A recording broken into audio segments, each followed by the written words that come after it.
Sakis and Manjuris, maidservants, are the leaves and buds and flowers of that creeper,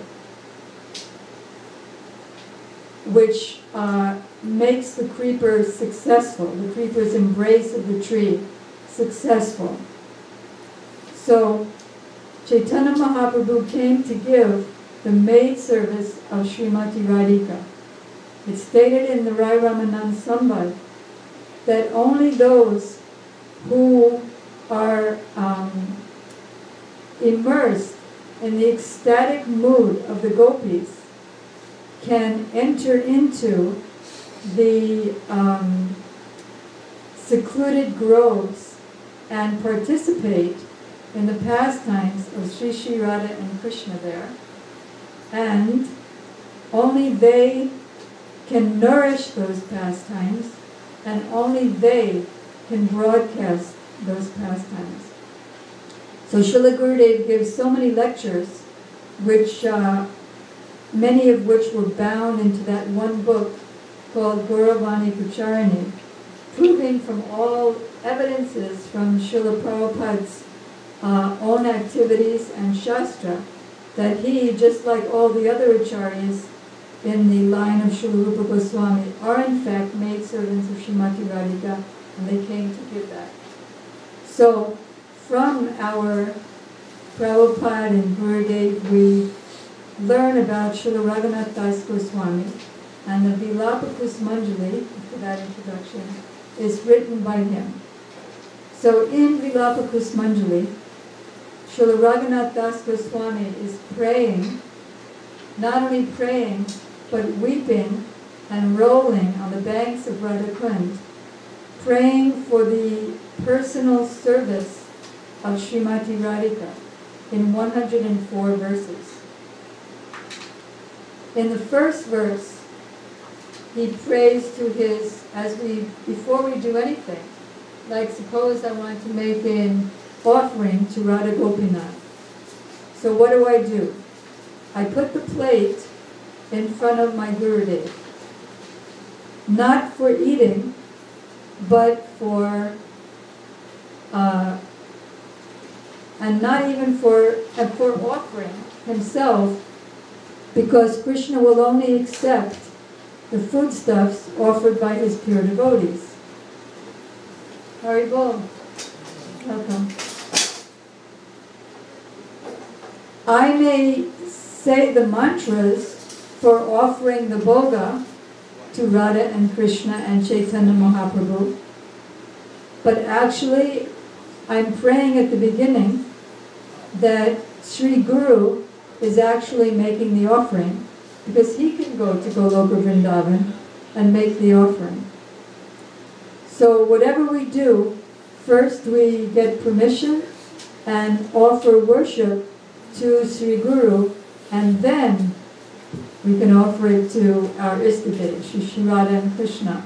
Or in this case, the case of Sri Vilapa Kusmanjali, the worship to Srimati Radhika, which pleases Krishna the most of any other kind of worship.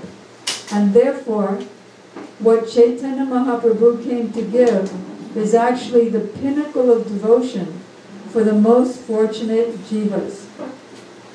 So first, Srila Raghunath Das Goswami is offering obeisances to his guru.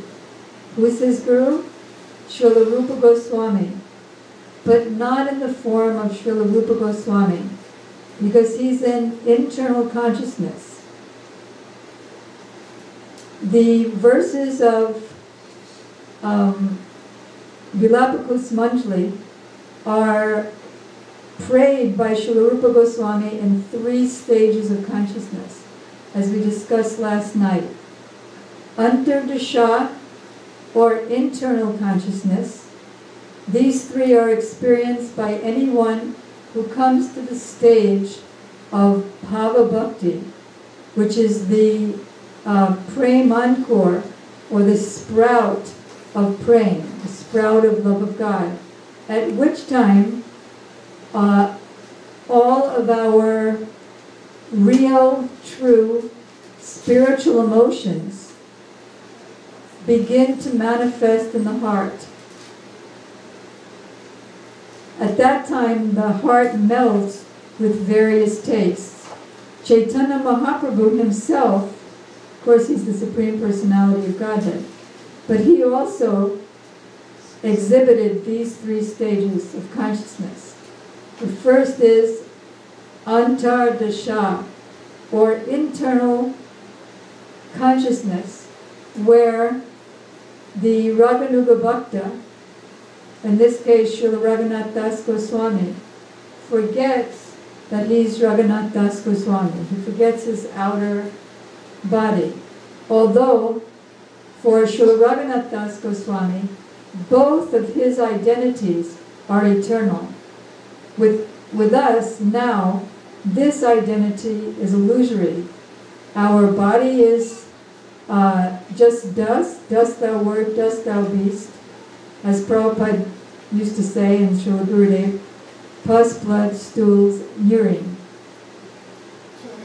I was once at a university engagement with Srila Prabhupada in '69, and he was telling the college students, this body, which you are soaping so nicely, will turn into three things after you leave it. It will turn into ashes if you're a Hindu, insects if you claim to be a Christian, because it will dust if you claim to be a Christian, and stool if you claim to be a Parsi, because they throw the bodies in the street and the dogs eat them, and it becomes the stool of the dog. So right now we have the illusory body, the robot body. We have illusory emotions. I resent that person. How dare they do that to me? This person is my friend because he likes me, and he always says good things about me. Now I'm hot. Now I'm cold. Now I'm being born. Now I'm dying. So all these illusory emotions, happiness, distress, heat, cold, honor and dishonor, those change to our real ecstatic emotions at the time of Bhava Bhakti. At Asakti, or natural attraction to the Lord, we get a reflection of that. So the first stage of a Bhava Bhakta is internal consciousness, where he forgets his external body. Even Raghunath Das Goswami, even though his body is the eternal associate of Chaitanya Mahaprabhu, he completely forgets that. And he's absorbed in his internal body as an associate of Radha and Krishna, with a leaning toward Srimati Radhika, and that is Rati Manjari or Tulsi Manjari. Then, sometimes that, after some time in his brief vision, that meditation breaks, and he feels unlimited separation and rolls on the ground of Radha Kund, not being conscious of the external and feeling separation from the internal. Then there's Arja Bahya Dasha. I'm sorry, that's what that was. Then there's Bahya Dasha of external consciousness, where he can function in this world, write, speak, sing and dance, but at the same time feeling intense separation. So in the first verse, Srila Raghunath Das Goswami is in internal consciousness, where he's seeing his Guru Saki, Sri Rupa Manjari, and he says, "O Rupa Manjari, even though your husband